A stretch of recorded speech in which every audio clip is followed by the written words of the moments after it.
didn't really have one. Do you feel like you have a true number 2, or is that still kind of in flux? Still in flux. I thought that Master ran hard, but Master hasn't practiced a whole bunch, so we only really have what we can go off of from the game film, what we did this week in practice. DeMario, I thought did some good things in special teams, but still working. So I think if we can keep building that room up, build some depth, then I think both those guys will play. Right next door, Nathan. You mentioned the offensive line cohesion. Was there something you guys found out about Jonah Jackson in the process of bringing him here that you thought would help him kind of speed up that process, or that wouldn't be an issue?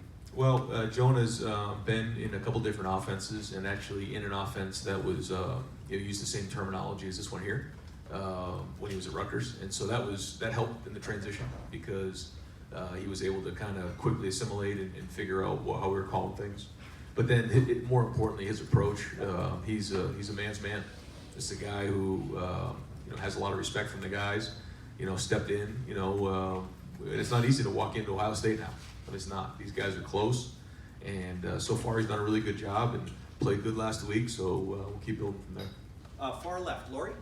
Coach, we asked you about adjustments last week.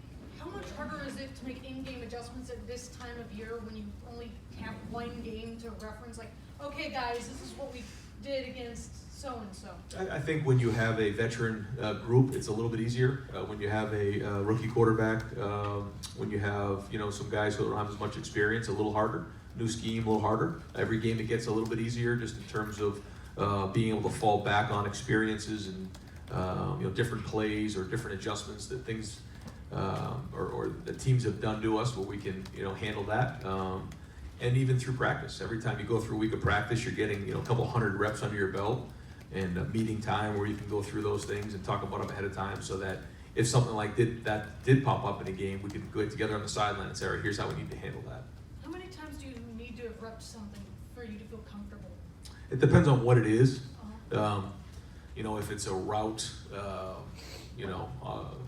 route combination, probably somewhere between 20, 30, 40. If it's a run game, even more than that. So it takes time, because if you're going to get a certain look, then that's one thing, but that's not how it works. This team right here changes the look every snap, and so it takes time. And not only do you have to be able to recognize what to do, it's how to do it, and so that takes a lot of reps. Front row right, Austin. Ryan, how much did not having CJ impact your plans or at H-back wide receiver last week? It affected us because CJ was the backup H going into preseason, and so his absence was felt a little bit in special teams as well. But we got some good depth there, and so we'll be okay moving forward. Is there something that has kept Jalen Gill from becoming more of a factor, or where is he in that mix right now? He's kind of in the mix. He's right there. He's providing some depth for us, and the more he plays, the more experience he gets, the better it'll be for him. Third row left, Dan. Ryan, obviously Cincinnati played on Thursday last week, so they have a couple extra days to prepare and to recover. Does that factor into your preparation at all, knowing they may have a couple extra days to put different things in? No, not really, because they played it Thursday night. We played at noon on Saturday, so it actually really wasn't that much. They do have a little bit of time to catch their breath, but in this situation, I don't think it matters all that much. Front row right, Bill.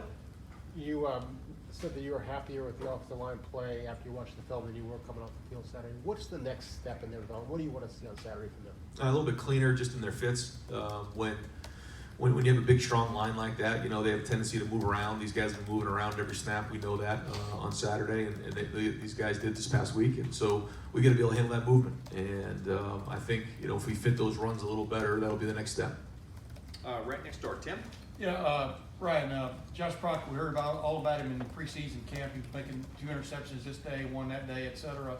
He makes the big pick on Saturday. Where does he fit in the plans now, moving forward? Well, I think he's really stepped up, and I think he and Isaiah are both right there, to help when Jordan needs help. But again, as these guys progress and we feel like they're at starter level, then we'll start to roll them. And I think that's the progression. Do you get yourself to that starter level? And if you are, then we'll start to roll you, which is what we did at tackle and some of the other positions the other day. So he's inching closer. And, whenever you show up in a game like that and make a big play, then that really helps your case. Hey, real quick, has anybody popped up this week on the injury list, etc. You're going to be without that you know of? Nothing right now. Front row left, Doug? Totally off topic. What do you think of what Joe Burrow's been able to do at LSU from the guy you knew here? Boy, I could talk about him for an hour. What a special young man, and that was a very tough thing for him and for his family and for all of us. And I couldn't be prouder of what he's done down there. Not just playing, but going into a situation, a big-time SEC school in a tough environment, and being the leader. And I talked to Coach Ogeron, during the NFL draft, and he said he literally took over that team and he turned that whole program around. They were going in one direction. He told me that, and then all of a sudden Joe Burrow showed up and it changed. And so I think that's a tribute to who that kid is. And then to see him play the way he did last week and really produce at a high level, really cool. But besides all that, I think just the way he's handled it has been awesome.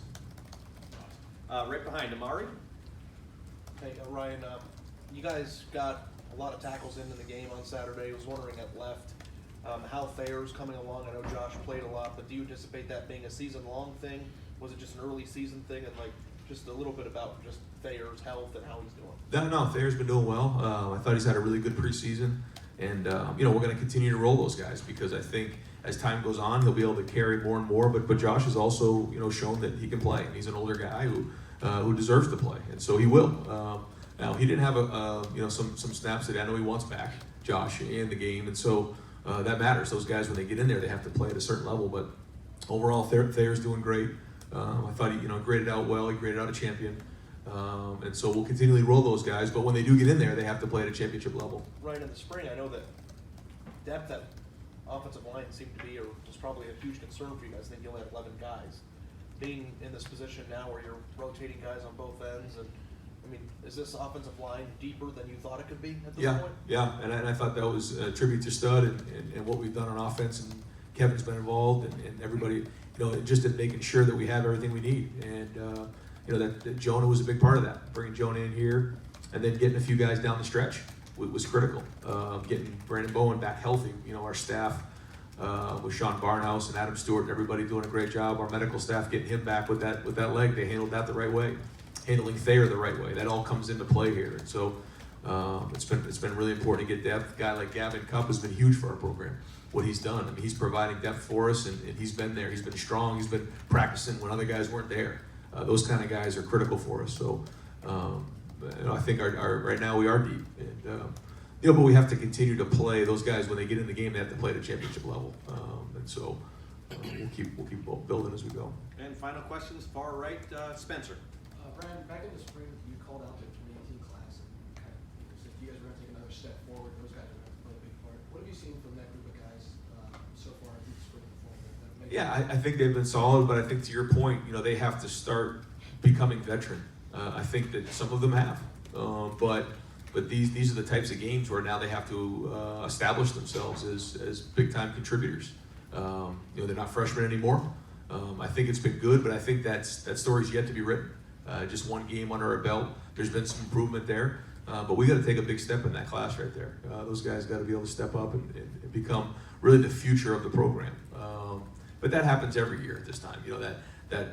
All the guys who are freshmen, the year before, now it's time to grow up and become part of the future. And so we got good guys in that group. I think they understand that.